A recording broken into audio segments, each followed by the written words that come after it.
integral test, a positive term series f of 1 plus f of 2 plus and so on, f of n plus and so on, where f of n decreases as n increases, converge or diverge according as the integration 1 to infinity f of x dx, यहाँ sorry dx छूटा हुआ है, इसमें dx दीजिएगा, is finite और infinite. यदि ये integration finite होगा तो कन्वर्ज करेगा, और यदि ये इनफाइनाइट इसका वैल्यू होगा तो ये डाइवर्ज करेगा। कैसा series? F of 1 plus F of 2 plus F of 3 plus F of n, जहां की एफ ऑफ n डिक्रीज करता है जैसे जैसे n इंक्रीज करता है। ये इंटीग्रल टेस्ट है ना।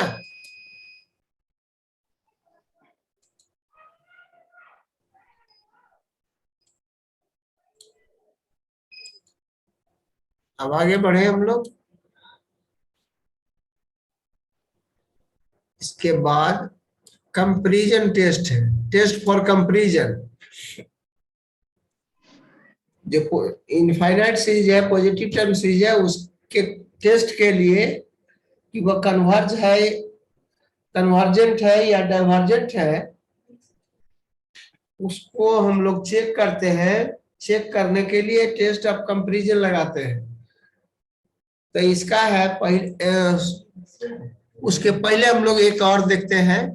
टेस्ट ऑफ कंपैरिजन के पहले एक ऑक्सिलरी सीरीज का टेस्ट देखते हैं, है ना। So that the p series sigma n is equal to 1 to infinity 1 by n to the power p converges for p greater than 1, और दूसरा है diverse for p less than equal to 1। एक comparison test के पहले इस सवाल को देखिए, जो इसका इस्तेमाल हम लोग ऑक्सिलरी सीरीज में करते हैं। ये बहुत ही इंपॉर्टेंट है ये सवाल, इसी पर हम लोगों का सब सवाल बनता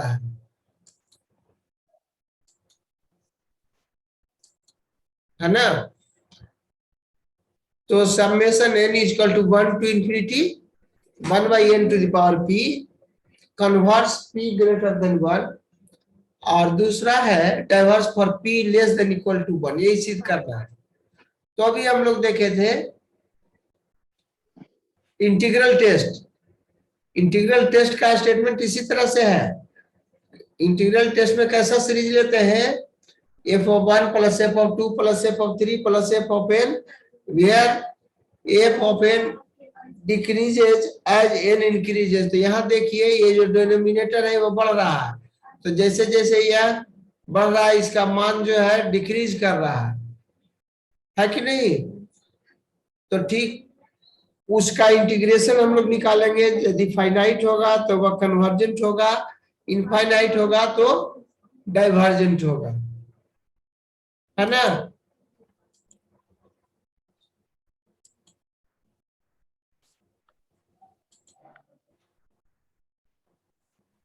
So by the above test, that means integral test, the series will converge or diverge according as integration 1 to infinity dx by x to the power p is finite or infinite। अब देखिए if यहाँ पर तीन तरह से ले सकते हैं। यदि p का मान 1 के बराबर है, p का मान बराबर नहीं है, बड़ा है और छोटा है, ये दोनों कंडीशन हो सकता है, ठीक है।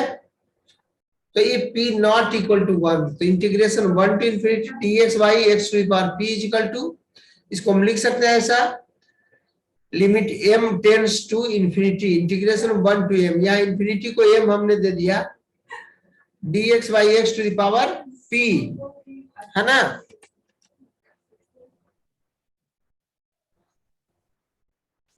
तब क्या होगा भाई?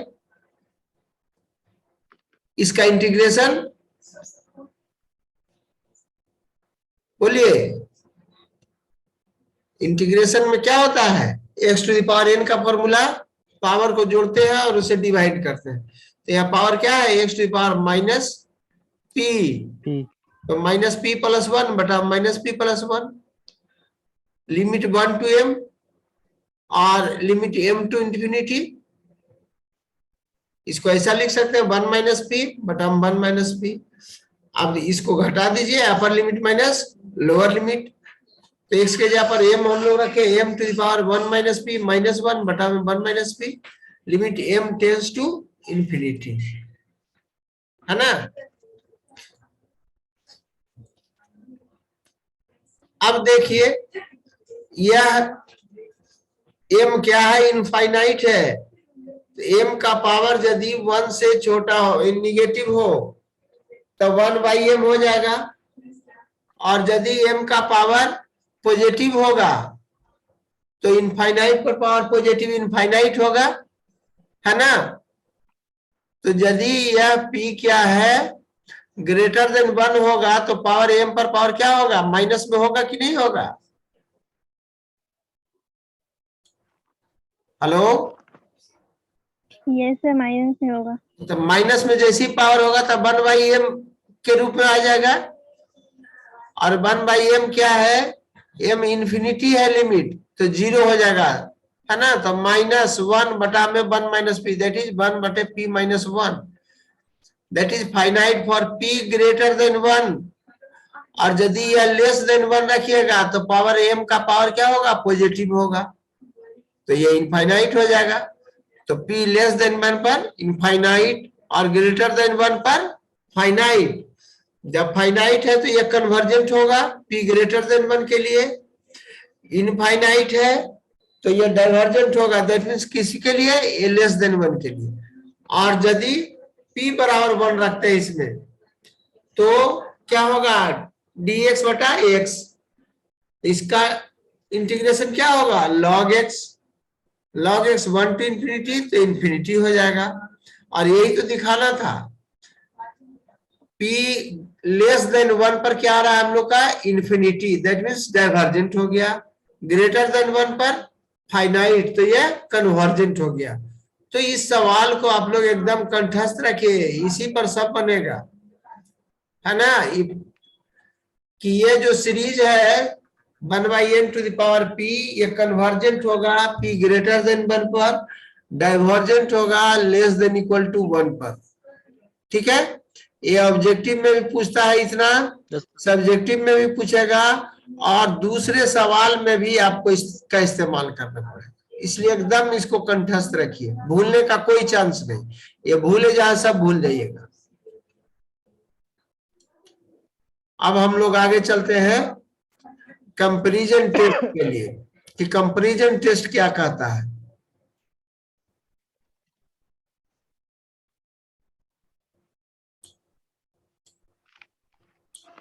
ये कंपैरिजन टेस्ट, ठीक है। If two positive term series summation un and summation vn be such that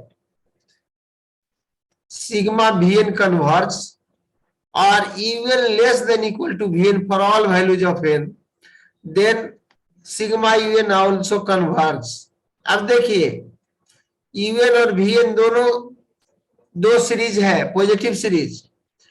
ये vn क्या कहता है, कन्वर्जेंट कहता है। कन्वर्जेंट का मतलब क्या होता है कि इसका एक निश्चित मान मिलेगा, फाइनाइट वैल्यू मिलेगा, ठीक है। और जब ये निश्चित वैल्यू दे रहा है और दूसरा कह रहा है कि यूएन जो है वीएन के प्रत्येक वैल्यू के लिए छोटा है ना। तो जब वीएन को हम लोग जोड़ते हैं तो निश्चित मिलता है, फाइनाइट वैल्यू मिलता है। तो यूएन जब छोटा है तो ये भी फाइनाइट होगा, यूएन भी। तो जब वीएन कन्वर्जेंट हो गया तो यूएन भी कन्वर्जेंट होगा। देखिए यहाँ पर proof, since v n is convergent तो limit n tends to v1 plus v2 plus vn is equal to a finite quantity. Also, since un greater than less than equal to vn, that is u1 less than equal to v1, u2 less than equal to v2 and so on, un less than equal to vn, ये होगा। अब अलग अलग जोड़ दीजिए, तो u1 plus u2 plus so on, un less than equal to v1 plus v2 plus so on vn, और limit लगा दीजिए दोनों में n टेंड्स टू इंफिनिटी।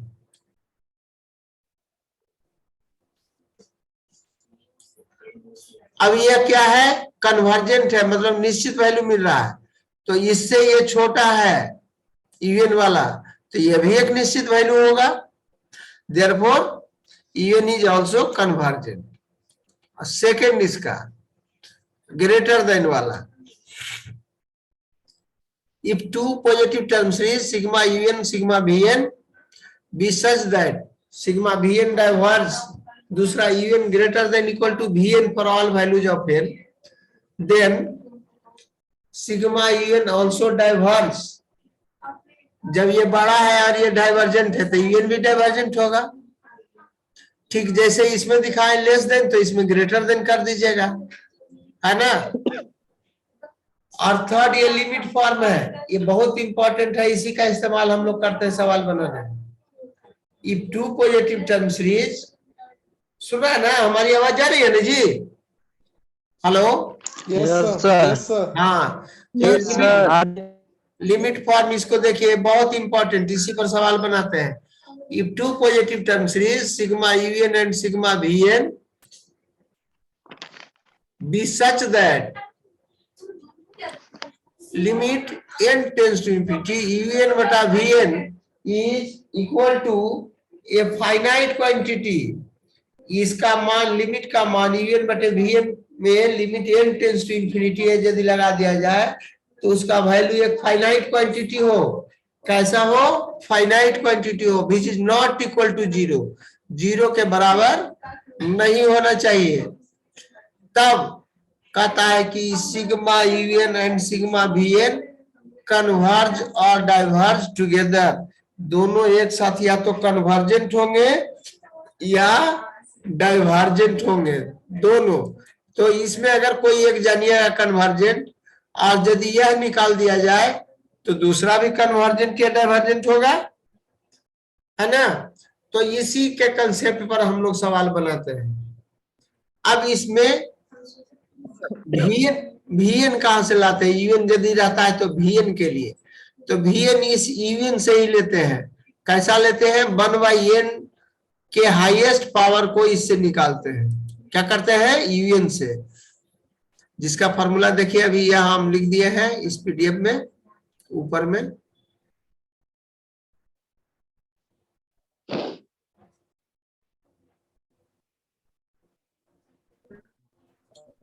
ये देखिए, इस लाइन को याद रखिएगा, बीटेक v n equal to the term of u n which is of the highest degree in 1/n and the convergence of v n is known, v n का कन्वर्जेंस नोन रहता है, इस फॉर्म में आता है, तो इंटीग्रल टेस्ट से जो अभी हम लोग सिद्ध किए 1/n to the power p में p ग्रेटर देन 1 पर क्या होता है, कन्वर्जेंट, और p less than equal to 1 पर डाइवर्जेंट, उसी फॉर्मूला पर इसको करते हैं, या इस ये जो भी दिखाया हम लोग इसी सवाल पर, है ना। अब देखिए इसका कंपैरिजन टेस्ट कैसे लगाते हैं, एक उदाहरण से देखा जाए तब क्लियर होगा। Test for convergence the series, यही सवाल है, test for convergence the series 1/1 into 2 into 3 plus 3/2 into 3 into 4 plus 5 into 5/3 into 4 into 5 plus and so on. ये जो सीरीज है इसका कन्वर्जेंस चेक करना है कि कन्वर्जेंट है या डाइवर्जेंट है, तो कैसे हम लोग चेक करेंगे, तो इसी कंपैरिजन टेस्ट के सहारे से चेक करते हैं। तो सबसे पहले क्या निकालना है, इसमें यूएन निकालिए, मतलब एनवा टर्म निकाला जाए, तो एनवा टर्म कैसे लीजिएगा, ऊपर देखिए डेनोमिनेटर में 1 3 5 है, तो डिनोमिनेटर क्या हो जाएगा, एन का 2n-1 हो जाएगा। Hello, yes sir. देखिए यहाँ 1 3 5, तो 2n-1, तो 2-1 1, 2 2 दूना 4 घटाओ 1 3, 2 3 6, ये थर्ड टर्म है, 6 घटाओ 1 5, है कि नहीं, या एपी में हो 1 3 5 कॉमन डिफरेंस 2 है, उसे भी आप निकाल सकते हैं। यहां देखिए 1 2 3 एकदम कंजुगेटिव टर्म्स है, फर्स्ट सेकंड थर्ड, फिर दूसरा तीसरा चौथा, तीसरा में तीसरा चौथा पांचवा, तो यही ले लेते n into n plus 1 into n plus 2 होगा यह डिनोमिनेटर में। Yes sir. चलिए अब इसको 1/n के फॉर्म में, चूंकि लिमिट लगाना है, limit n tends to infinity, तो ये लिमिट निकालने में हम लोग क्या करेंगे, जब इनफाइनाइट रहता है तो उसको हम लोग 1/n के फॉर्म में लाते हैं, है ना। तो ऊपर से भी इससे भी 1n कॉमन ले लीजिए, तो 2n माइनस 1/n, नीचे तीनों से कॉमन ले लीजिए n, तो 3n होगा, 1/n क्यूब हो जाएगा, ऊपर n कट करके क्या बचेगा 1/n स्क्वायर इंटू न्यूमिनेटर में 2 माइनस 1/n बटा में डिनोमिनेटर में 1/1 plus n into 1 plus 2/n होगा। इतना होगा कि नहीं, इवन बराबर। Hello, yes sir. ये ठीक है इवन? Yes sir. हाँ, अब इस इवन से ही Vn हम लोग निकालते हैं। ये समझिए Vn कैसा होगा, तो 1/n का हाईएस्ट डिग्री का टर्म फैक्टर, तो यहाँ 1/n का हाईएस्ट डिग्री कितना है, 1/n स्क्वायर है कि नहीं। देखिए यहाँ जहां मेरा एरो है कर्सर, तो इस इवन से हम लोग Vn बराबर 1/n स्क्वायर ले लेते हैं। अब देखिए Un और Vn दोनों मिल गया, ये Vn जो है अभी हम लोग इंटीग्रल टेस्ट वाला 1/n to the power p का सवाल बनाया है। इसमें क्या कहता है कि यदि p ग्रेटर देन 1 हो तो convergent, p less than equal to 1 पर डाइवर्जेंट। यहाँ p ग्रेटर देन 1 है कि नहीं, ये 2 है, तो ये 1/n स्क्वायर कैसा होगा। Hello, convergent sir. Convergent, greater than 1 है तो कन्वर्जेंट, तो ये Vn हम लोग का जाना हुआ है। अब इवन इससे limit n tends to infinity इवन बटा Vn निकाल लेंगे। यदि वो फाइनाइट होगा, नॉट इक्वल टू 0 होगा, तब हम लोग कहेंगे कि Vn कन्वर्जेंट, इसलिए Un भी कन्वर्जेंट है। तो देखिए यहाँ पर अब हम लोग नेक्स्ट स्टेप करें, limit n tends to infinity Un बटा Vn is equal to limit n tends to infinity, ये Un है और ये Vn है, तो 1/n स्क्वायर कट जाएगा Un और Vn का, सिर्फ क्या बचेगा 2 माइनस 1/n बटा में 1 plus 1/n into 1 plus 2/n, और limit n tends to infinity लगा दीजिए, तो 2 माइनस 0 बटा में 1 plus 0 into 1 plus 0 is equal to 2। और 2 कैसा है, फाइनाइट है, निश्चित है, नॉन जीरो है। तब इसका मतलब क्या हुआ कि बाय कंपैरिजन टेस्ट यदि हम लोग का एक कन्वर्जेंट होगा तो दोनों कन्वर्जेंट होगा, तो both sigma UN and Vn converge और डाइवर्ज टुगेदर। लेकिन यहाँ Vn हम लोग जानते हैं कि कन्वर्जेंट है, इसलिए UN भी क्या होगा, कन्वर्जेंट होगा। ठीक है, समझ में आया बात। Hello sir. या कोई कंफ्यूजन है, क्लियर है ना। Yes sir. हाँ, तो इसी पर अब दूसरा सवाल देखिए है, ये तो प्रिंसम थ्योरम है, इसको ध्यान में रखिएगा। If sigma UN is a convergent series of positive term, positive decreasing term, then limit n tends to infinity n UN is equal to 0। इस सवाल को देखिए,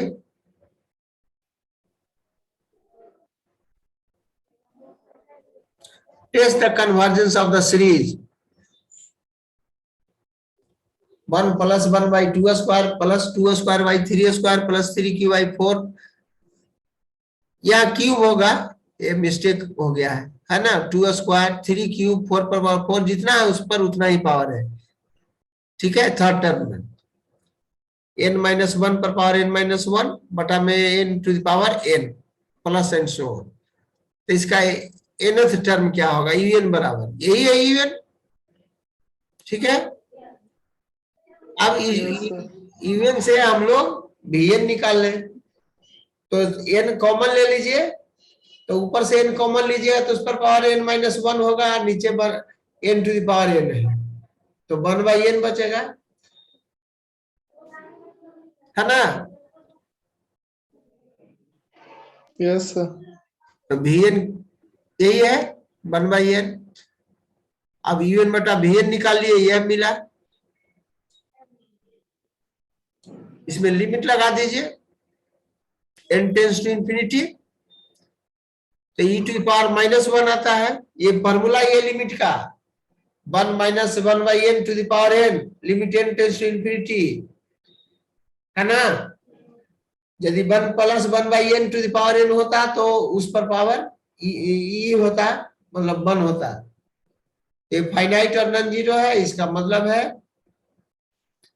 कि या तो दोनों कन्वर्जेंट होगा या डाइवर्जेंट, और 1/n क्या है यहाँ पर, p बराबर यहाँ पर 1 है, तो p बराबर 1 पर क्या होता है, divergent.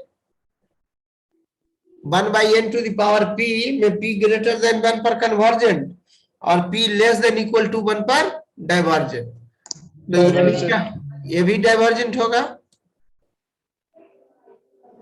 So by comparison test, converge और डाइवर्ज टुगेदर, और sigma Vn equal to sigma 1/n is divergent, या p बराबर 1 है, तो ये डाइवर्जेंट होगा, ठीक है। इसी तरह से और सवाल है, आप लोग बनाइए इसको, फिर कल देखेंगे, अगला क्लास कल नहीं परसों, कल तो गणतंत्र दिवस है। तो दूसरा टेस्ट हम बताएंगे, अटेंडेंस ले लीजिए आप लोग। Yes sir. Yes sir. ठीक, इंड करें। ठीक है। ठीक है yes sir. Sir. Yes, sir. Sir